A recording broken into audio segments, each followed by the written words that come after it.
नमस्कार, मैं हरप्रीत कौर अपने YouTube चैनल हरप्रीत कौर की ज़ुबानी कविता किस्से कहानी पर आप सभी सुनने वालों का हार्दिक अभिनंदन करती हूँ।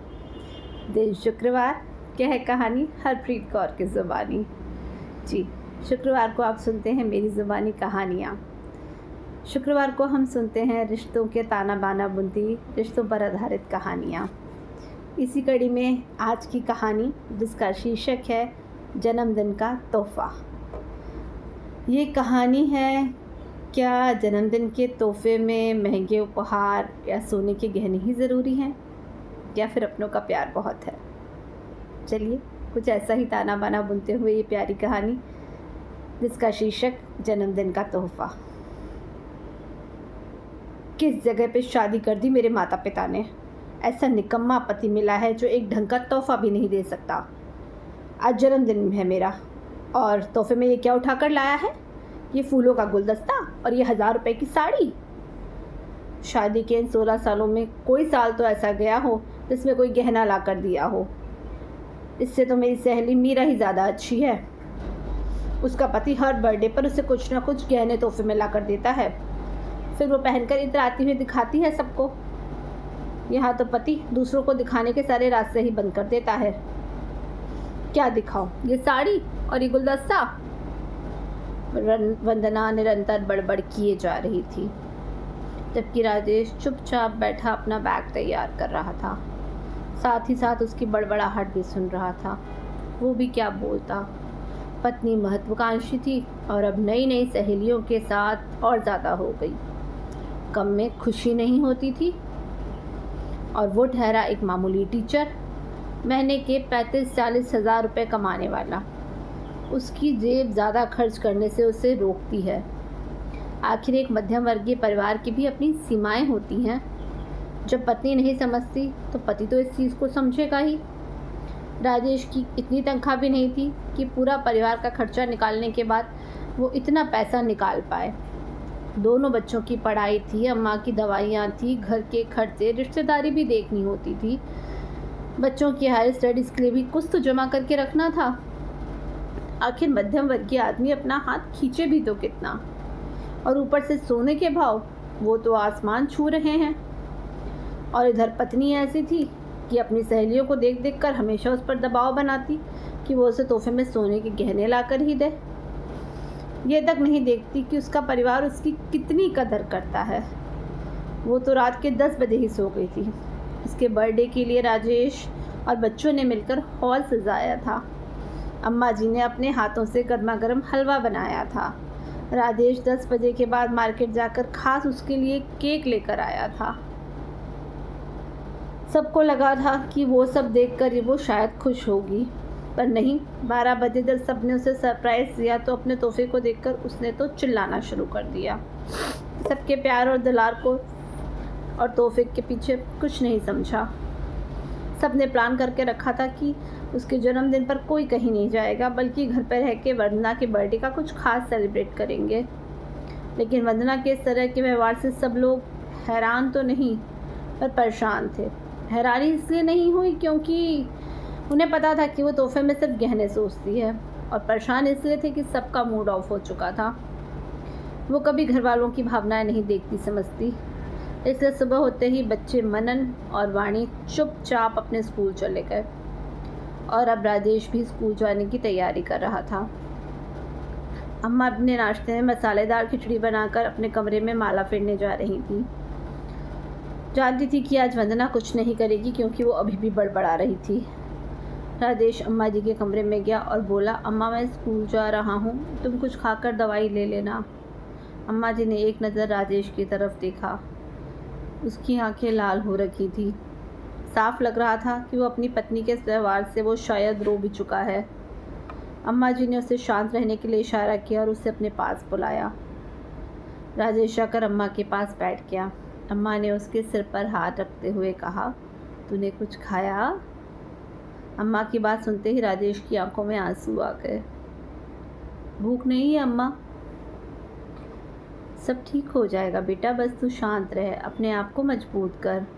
मैंने मसालेदार खिचड़ी बनाई है, बच्चों के टिफ़िन में भी वही रख दी है, तू भी वही खा ले। रुक, मैं लेकर आई। अम्मा उठकर जाने लगी तो राजेश ने रोक दिया। अम्मा, मुझे सच में भूख नहीं है, आप बैठो, बस मैं अभी निकलता हूँ। टाइम से पहुँचूँगा तो सही रहेगा। आप नाश्ता कर लेना, देर हो रही है।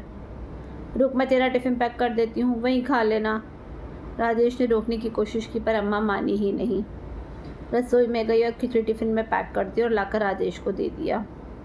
याद से खा ही लेना, भूखा मत रहना तू, और ज़्यादा सोच मत, है ना। अभी हम कमज़ोर हैं तो क्या हुआ, भगवान ने भी तो हमारी किस्मत में कुछ लिखा ही होगा। अम्मा उसके सिर पर हाथ फेरते हुए बोली। अम्मा को देखकर राजेश मुस्कुराता हुआ वहाँ से रवाना हो गया। तभी अंदर से वापस वंदना का बड़बड़ाना शुरू हो गया। लो, चल दिए सब लोग अपने अपने काम पर, किसी को भी मेरी परवाह नहीं है। मैं यहाँ नौकरी लगी हूँ सबकी, जो अपने जन्मदिन के दिन भी मुझे आराम नहीं है। पर मैं भी नहीं करने वाली काम, जा रही हूँ अपने मायके। पता नहीं ऐसे लोग जो अपनी बीवी के शौक़ पूरे नहीं कर पाते वो शादी करते ही क्यों हैं। अचानक ये शब्द राजेश के कान में पड़े तो दोबारा उसका मूड खराब हो गया। अम्मा, तुम कहो तो तुम्हें मौसी के घर छोड़ दूँ, हम लोग तो चलो अपनी अपनी जगह चले जाएंगे, लेकिन तुम्हें दिन भर इसको झेलना पड़ेगा। कोई बात नहीं बेटा, तू चिंता मत कर, तू बस शांत मन से अपने काम पर जा। वैसे भी तो अपने मायके जा रही है तो शांति तो रहनी ही है। फिर बच्चे भी तो घर पर आएंगे ना, वो कहाँ जाएंगे। अम्मा ने कहा और राजेश को वहाँ से ऑफिस स्कूल के लिए रवाना कर दिया और अपने कमरे में आ गई।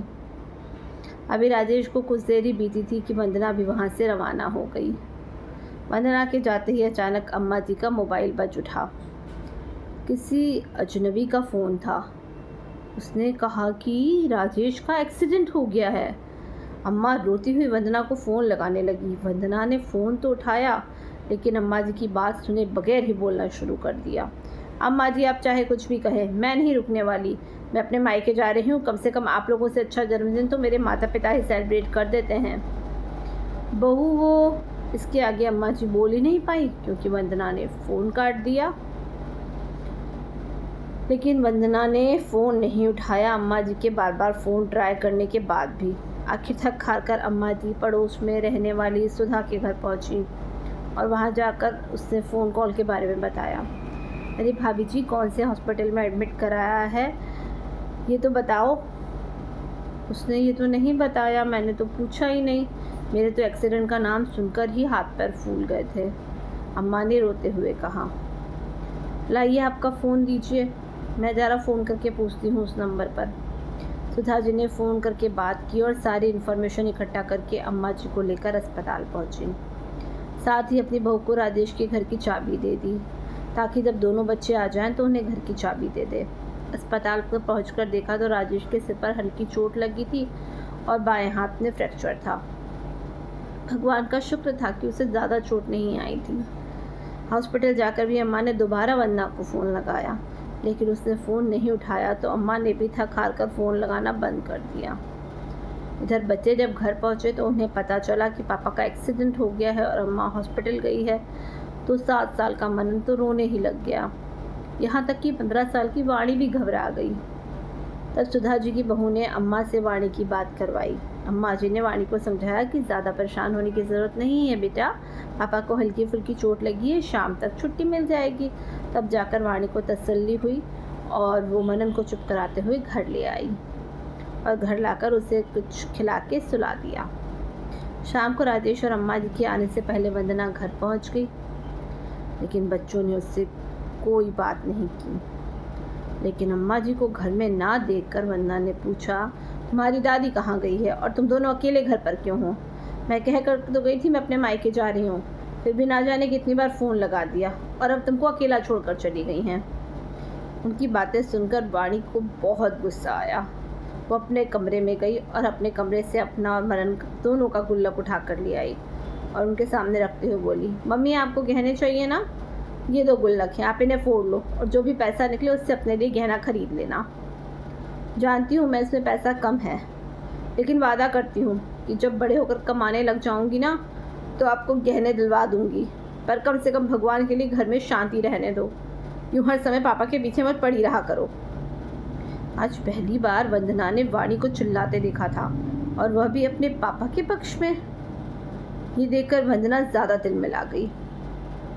ओह, तो ये सब सिखाया जा रहा है तुम्हें मेरे खिलाफ?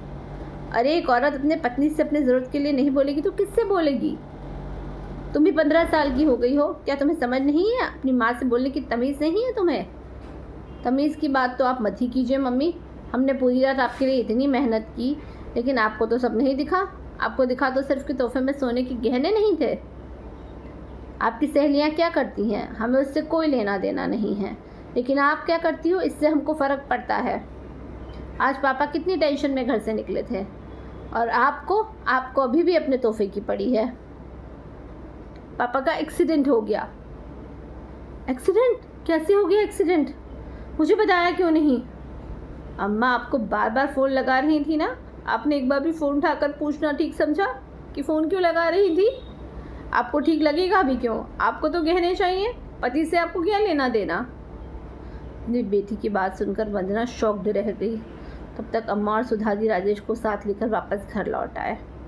राजेश को देखते ही वंदना उसके पास दौड़ती हुई गई और बोली, आप ठीक तो है ना? ज़्यादा चोट तो नहीं आई? लेकिन उसे देखकर राजेश कुछ नहीं बोला, बस अम्मा से ही बोला, अम्मा मैं आराम करना चाहता हूँ, कहकर वो अपने कमरे में चला गया। सुधाजी भी अपने घर रवाना हो गई।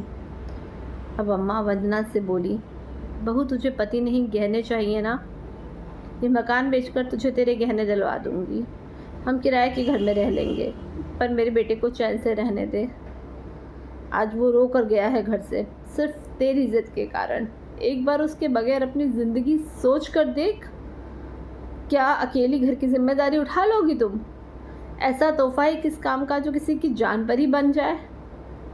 अम्मा जी के सवाल से ही वंदना सिहर गई और रोती हुई अपने कमरे में आ गई और राजेश से बोली, मुझे कोई गहने नहीं चाहिए, तुम हो तो सब कुछ है, मुझे माफ़ कर दो।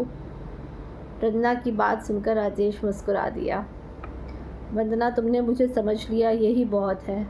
हम मध्यम वर्ग लोगों की अपनी एक सीमा होती है, हम कितनी ही कोशिश कर लें उसके आगे नहीं बढ़ पाते। बस और मुझे कुछ नहीं चाहिए। और आखिर राजेश ने भी वंदना को माफ़ कर दिया। एक बेहद ही खूबसूरत कहानी संदेश देती हुई, ज़िंदगी में अपनों का प्यार ज़्यादा मायने रखता है, जिनकी कोई कीमत नहीं होती। अनमोल होता है अपनों का प्यार, तोहफों से कहीं ज़्यादा। अगर आप सभी को कहानी पसंद आई तो लाइक करें, कमेंट करें और मेरा चैनल हरप्रीत कौर की ज़ुबानी कविता किस्से कहानी सब्सक्राइब करना ना भूलें। बहुत शुक्रिया।